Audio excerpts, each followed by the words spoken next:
भारतीय सहाफ़ी करण थापर को कौन नहीं जानता। आपने और हम सब ने देखा कि किस तरह नरेंद्र मोदी भारतीय सहाफ़ी करण थापर के सवालात के जवाब ना दे सके और उनके सवालात से बचने के लिए बार बार गिलास पानी का पीते रहे। और हमने ये भी देखा कि करण थापर के सवालात की वजह से नरेंद्र मोदी ने अपना इंटरव्यू मुकम्मल नहीं किया और वो इंटरव्यू से उठकर चले गए। ये किताब है डेविल्स एडवोकेट। करण थापर ने इस किताब में अपने सहाफ़ती कैरियर के अहम वाक़यात को कलमबंद किया है। इन वाक़यात में बेनज़ीर भुट्टो के साथ उनकी दोस्ती, बारक ओबामा के साथ, अमरीकी सदर बारक ओबामा के साथ कड़वे कसीले सवालात, साथ ही साथ किस तरीके से उन्होंने मारूफ भारतीय क्रिकेट कपिल देव को रुलाया टीवी स्क्रीन के ऊपर, और जो जेठ मिलानी हैं और एल.के. अडवाणी उनके साथ उनके जो करीबी मरासम थे और किस तरीके से जर्नलिज्म की वजह से वो मरासम टूट गए। इस किताब के अंदर जो कहानियाँ हैं, जो वाक़यात हैं, उनका आगाज़ ईमान मेरे साथ करेंगी और ईमान से जानते हैं कि ईमान कौन सी कहानी सबसे ज़्यादा फैसिनेटिंग आपको लगी और कौन सी कहानी आप अभी सुनाएंगी इस किताब के अंदर से। एजाज़, मुझे पर्सनली ये बुक काफ़ी फैसिनेटिंग लगी। एक तो ऑफ कोर्स ये बहुत इंगेजिंग है, रीडेबल है। दूसरा ये कि पर्सनल एनेक्डोट्स हैं। इस किताब से पहले मैंने जैसे करण थापर को एज एन एंकर देखा था, एंकर जो कि बहुत ही एग्रेसिव और अथॉरिटेटिव सवाल करता है, लेकिन इस बुक के बाद उसको मैं एज ए ह्यूमन बीइंग देख रही हूँ, जिसको कि लाइफ ने पूरा पैकेज ऑफ़र किया, लेकिन एक बहुत ही लाइफ लॉन्ग ट्रेजिडी का भी शिकार हुए और जिसका मुझे पहले पता नहीं था। वो थी इनकी अहलिया का 6 साल टू 8 साल का उनका रिलेशनशिप था और उसके बाद उनकी डेथ हो गई। यानी 6 साल की शादी थी, उससे पहले 2 साल से जानते थे, लेकिन ज़्यादा उन्होंने अपनी अहलिया की डिटेल नहीं दी। लेकिन जितना भी उन्होंने लिखा उससे लगता था कि ये बहुत ही स्पेशल रिलेशनशिप था। बल्कि करण थापर ने खुद कहा कि उसके बाद मेरी लाइफ चेंज हो गई और गालिबन उन्होंने शादी अभी तक शादी नहीं की, हमारी इतलात के मुताबिक नहीं की। इस किताब में करण थापर ने बहुत सारे वैसे वाक़यात लिखे हैं, लेकिन बेनज़ीर भुट्टो के हवाले से जो इन्होंने बातें लिखी हैं वो मेरे लिए बड़ी इंटरेस्टिंग है। कि इस किताब में जो अर्न लेरी बेनज़ीर भुट्टो को हम देखते हैं वो भी मौजूद है। इस किताब में बेनज़ीर भुट्टो ज़ियाउल हक़ से लड़ती बेनज़ीर भुट्टो वो भी मौजूद है। ज़ियाउल हक़ के ख़िलाफ़ प्लानिंग करती, पाकिस्तान आने की तैयारियां करती, वो भी बेनज़ीर भुट्टो मौजूद है। और इस किताब में एक बबली बेनज़ीर भी मौजूद है, एक soft side of Benazir Bhutto वो भी मौजूद है।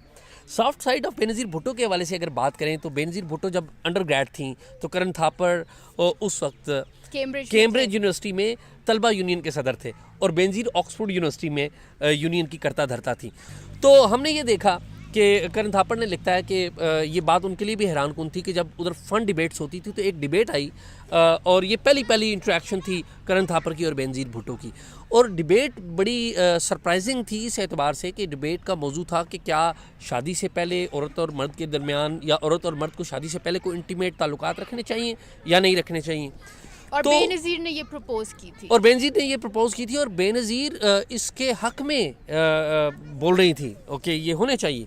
तो बेनज़ीर भुट्टो जब डिबेट शुरू हुई तो बेनज़ीर भुट्टो बोल रही थी और हाल वो खामोशी से ये सुन रहा था, हाल खचाखच भरा हुआ था। तो इन्होंने शरारत के लिए, क्योंकि सारी दुनिया को पता था कि बेनज़ीर भुट्टो अंडर ग्रेड हैं और उस वक्त बेनज़ीर भुट्टो के जो वालिद हैं जुल्फ़िकार अली भुट्टो वो पाकिस्तान के प्राइम मिनिस्टर थे, तो इन्होंने शरारत करने के लिए बेल बजाई और आमतौर पे ऐसा नहीं होता था। तो उन्होंने बेल बजा के पास दिया और बेनज़ीर को मुखातब करते हुए कहा कि ये जिस हक़ में करारदाद आप पेश कर रही हैं क्या आप इसको अपनी ज़िंदगी पर अप्लाई करेंगे। तो जब जिस शरारती अंदाज में करण थापर ने वो बात कही तो पूरा जो हाल है वो हंसने लग पड़ा और सारे लोग तंज़िया नज़रों से बेनज़ीर भुट्टो को देख रहे थे और हंस रहे थे। तो बेनज़ीर भुट्टो का यहाँ पर बर्जस्ता होना भी नज़र आता है कि बेनज़ीर भुट्टो ने जब जो ही हाल ज़रा नॉर्मल हुआ, हंसी मजाक रुका, तो बेनज़ीर भुट्टो ने पॉज लेके करण थापर की तरफ देखा और उन्होंने कहा हाँ मैं इस असूल को अपनी ज़िंदगी पर लागू करूँगी लेकिन तुम्हारे साथ नहीं।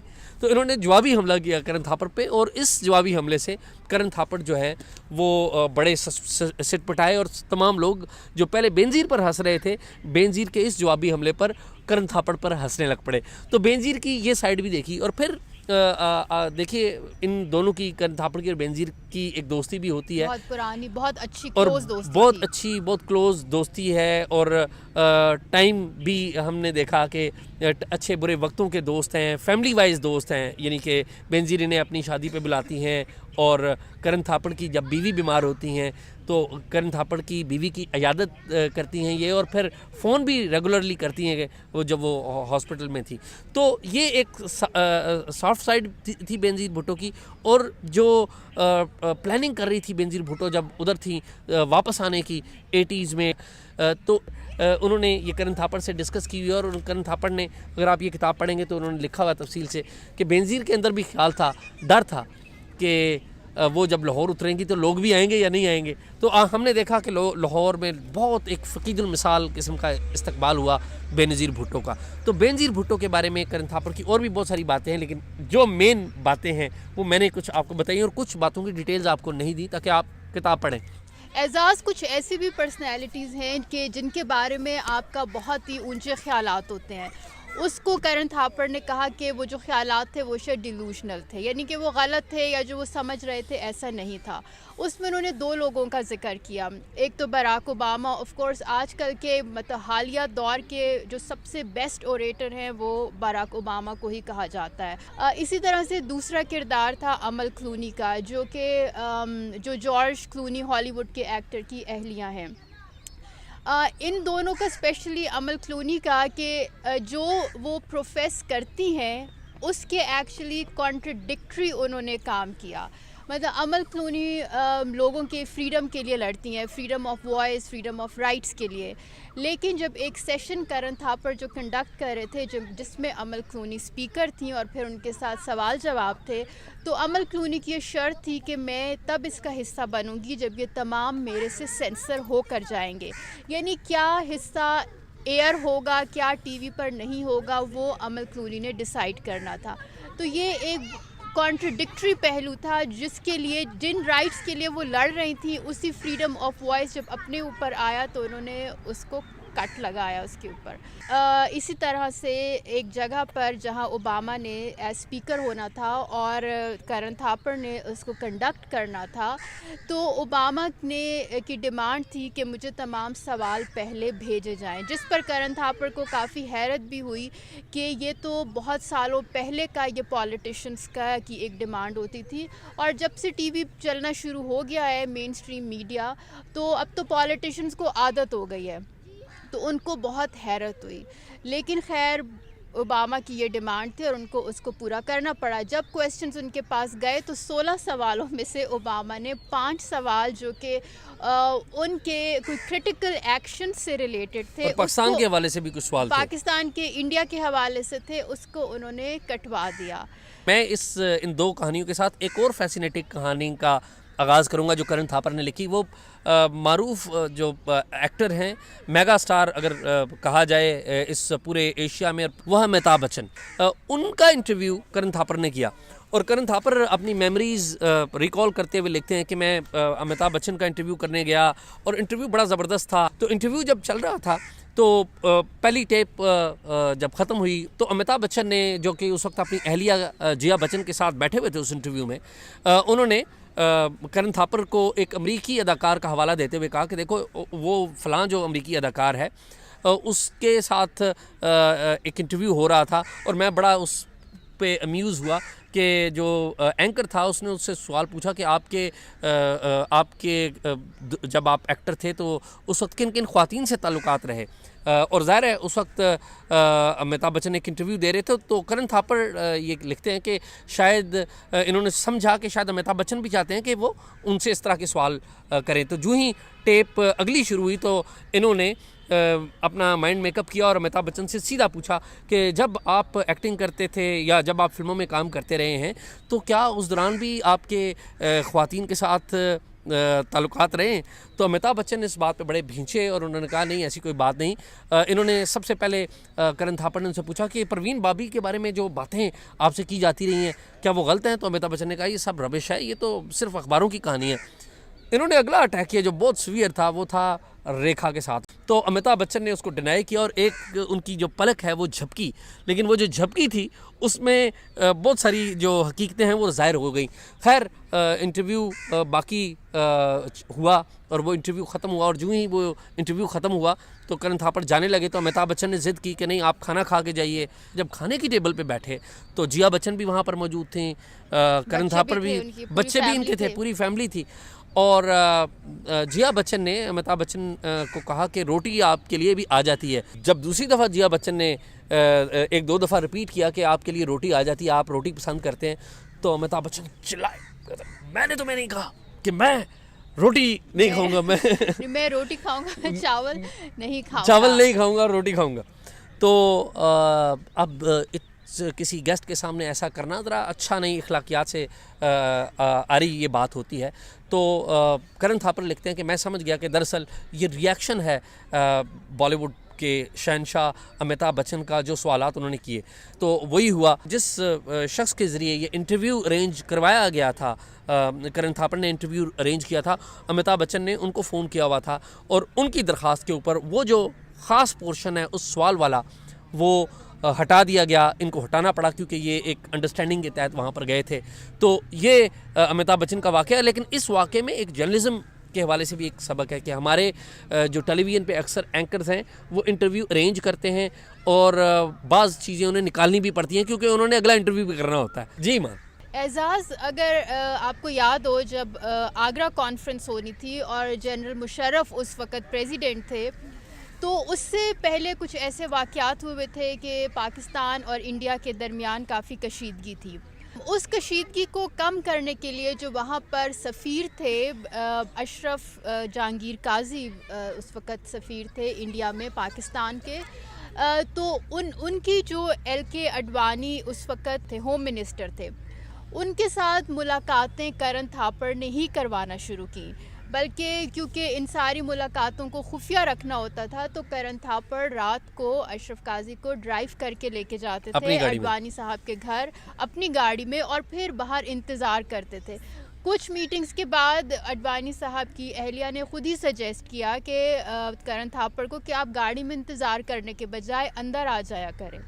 तो खैर इसमें करण थापड़ लिखते हैं कि अडवाणी की लाइब्रेरी में अशरफ काजी साहब और ये दोनों, उनकी मुलाकात जारी रहती थी। और उससे हुआ ये कि अडवाणी को मौका मिला पाकिस्तान को बेहतर तरह से समझने का, और बल्कि जो उनका उससे पहले स्टांस था वो भी सॉफन हुआ।